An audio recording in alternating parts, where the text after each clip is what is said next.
नमस्कार, daily line के news file bulletin में आपका स्वागत है। मेरा नाम है मार्तंड सिंह। इस बुलेटिन में हम आपको बताएंगे पीएम मोदी ने बीजेपी हेडक्वार्टर पहुंचकर कर्मचारियों से क्या बातचीत की। साथ ही बताएंगे कि डिब्रूगढ़ एक्सप्रेस हादसे में क्या अपडेट सामने आया है और बताएंगे कि केदारनाथ धाम मामले में उत्तराखंड सरकार ने क्या फैसला लिया है। लेकिन उससे पहले नजर डालते हैं आज की हेडलाइंस पर। बीजेपी हेडक्वार्टर में कर्मचारियों से मिले पीएम मोदी लोकसभा चुनाव पर बात करते हुए सराहा। 4 जून को आखिरी बार कार्यकर्ताओं को किया था संबोधित। सीएम योगी ने कांवड़ यात्रा के लिए उठाया बड़ा कदम। पूरे यूपी में कांवड़ मार्ग पर खाने पीने की दुकानों पर लगानी होगी नेम प्लेट। हलाल सर्टिफिकेशन वाले प्रोडक्ट्स बेचने वालों पर भी होगी कार्रवाई। डिब्रूगढ़ एक्सप्रेस हादसे में 4 की मौत, ड्राइवर ने कही धमाके की आवाज सुनने की बात, जांच शुरू। केदारनाथ धाम से मिलते जुलते नाम का नहीं बनेगा मंदिर। दिल्ली में हो रहे विवाह के बीच धामी सरकार ने लिया बड़ा फैसला।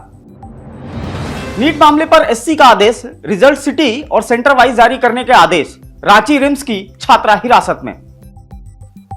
अब चर्चा करते हैं खबरों के विस्तार से। पहली खबर की अगर बात करें तो प्रधानमंत्री नरेंद्र मोदी ने बीजेपी हेडक्वार्टर पहुंचकर पार्टी कर्मचारियों से मुलाकात की। इस दौरान उन्होंने लोकसभा चुनाव में किए गए कर्मचारियों के काम की सराहना की। साथ ही आगे किस तरह काम करना है इस बारे में भी बातचीत की। प्रधानमंत्री मोदी की इस मुलाकात को स्नेह मिलन नाम दिया गया है। आपको बता दें, देर रात करीब 8:30 बजे पीएम मोदी पार्टी हेडक्वार्टर पहुंचे, जहां बीजेपी अध्यक्ष जेपी नड्डा ने पीएम का स्वागत किया। इसके बाद पीएम मोदी ने कार्यकर्ताओं को संबोधित किया। यह मीटिंग करीब 1.5 घंटे चली, जिसके बाद पीएम मोदी रात करीब 10 बजे पार्टी ऑफिस से बाहर निकलते नजर आए। इस बाबत भाजपा आईटी हेड अमित मालवीय ने एक्स पर पोस्ट करते हुए पीएम मोदी और कार्यकर्ताओं के बीच बातचीत की जानकारी दी। आपको याद दिला दें, साल 2019 में हुए लोकसभा चुनाव में भी जीत के बाद प्रधानमंत्री नरेंद्र मोदी ने पार्टी कार्यकर्ताओं से मुलाकात करते हुए उनका आभार जताया था। हालांकि 2024 में भाजपा के नतीजे थोड़े खराब रहे, लेकिन पीएम मोदी ने एक बार फिर से पार्टी कार्यकर्ताओं से मिलकर उनका हौसला बढ़ाया है। बढ़ते हैं अगली खबर की तरफ। यूपी के गोंडा में बुधवार को दोपहर चंडीगढ़ डिब्रूगढ़ एक्सप्रेस की 21 बोगियां पटरी से उतरने से बड़ा हादसा हो गया। हादसे में अब तक 4 यात्रियों की मौत की खबर है, वहीं 25 घायल हैं। ज्यादातर घायल यात्री एसी कोच के बताए जा रहे हैं, जिन्हें हादसे के बाद खिड़की से कांच तोड़कर बाहर निकाला गया। सूचना मिलते ही रेलवे अफसर मौके पर पहुंचे और रेस्क्यू ऑपरेशन शुरू किया।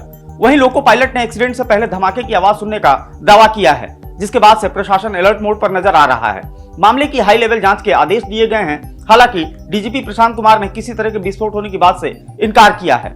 रेल मंत्रालय ने इस हादसे में जान गंवाने वाले परिवारों को 10 लाख रुपए मुआवजे का भी ऐलान किया है। इसके अलावा गंभीर घायलों को 2.5 लाख और मामूली घायलों को 50,000 रुपए की मदद दी जाएगी।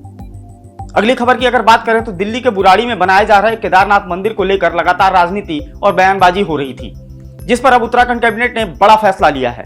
आपको बता दें, सीएम पुष्कर सिंह धामी की कैबिनेट ने फैसला लेते हुए कहा है कि अब 4 धाम के नाम पर कोई भी मंदिर नहीं बनेगा, ना ही इसके नाम पर कोई ट्रस्ट बनाए जाएंगे। कैबिनेट ने यह भी कहा है कि अगर कोई इसके नाम पर ट्रस्ट बनाता है तो राज्य सरकार इसके लिए कड़े प्रावधान लागू करेगी। कैबिनेट का कहना है कि मिलते जुलते नाम को लेकर कड़ा कानून बनेगा। धर्मस्व विभाग जल्द ही एक कानून तैयार करके मंत्रिमंडल में प्रस्ताव लाएगा। उत्तराखंड सरकार ने जारी किए गए प्रेस नोट में यह भी कहा है कि हाल ही में उत्तराखंड के 4 धाम के नाम पर या ट्रस्ट से मिलते जुलते नाम का इस्तेमाल करते हुए दूसरी समिति बनाई गई है, जिसकी वजह से लोगों की और धार्मिक मान्यताओं को ठेस पहुंचती है। यही वजह है कि उत्तराखंड सरकार ने इस मामले को लेकर कड़े प्रावधान लागू करने का फैसला किया है। बढ़ते हैं अगली खबर की तरफ। नीट यूजी पेपर लीक मामले में सीबीआई की कार्रवाई लगातार जारी है।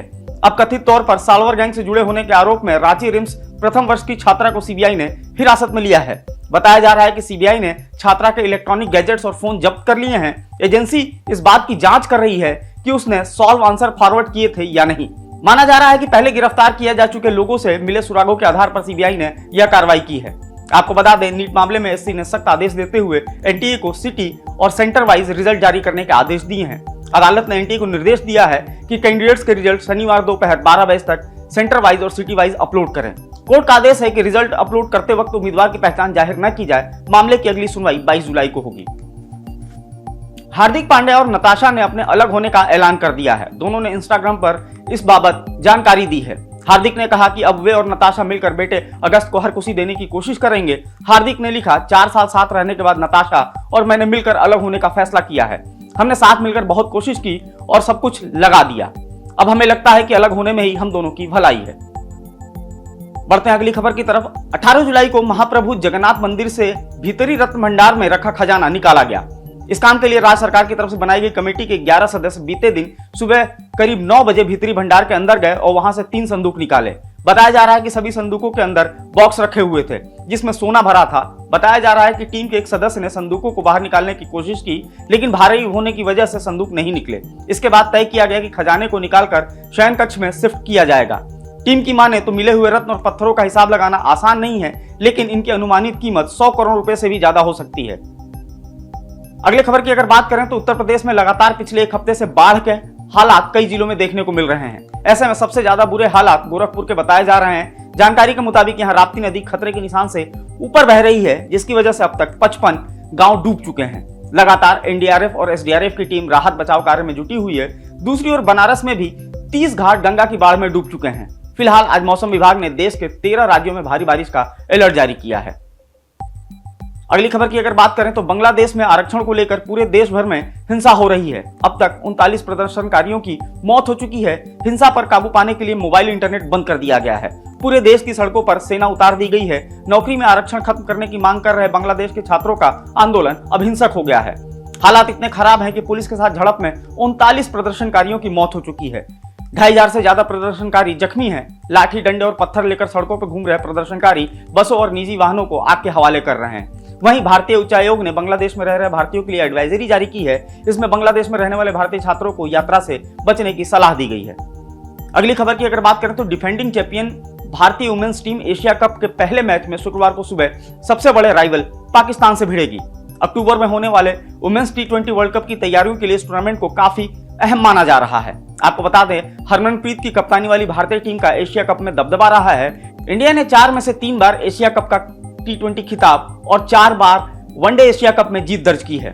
पाकिस्तान के खिलाफ भारत ने इस टूर्नामेंट में 14 मैचों में 11 मैचों में जीत दर्ज की है। फिलहाल डेली लाइन के न्यूज फाइल बुलेटिन में इतना ही। आप फॉलो करते रहे हमारे डिजिटल प्लेटफॉर्म डेली लाइन को।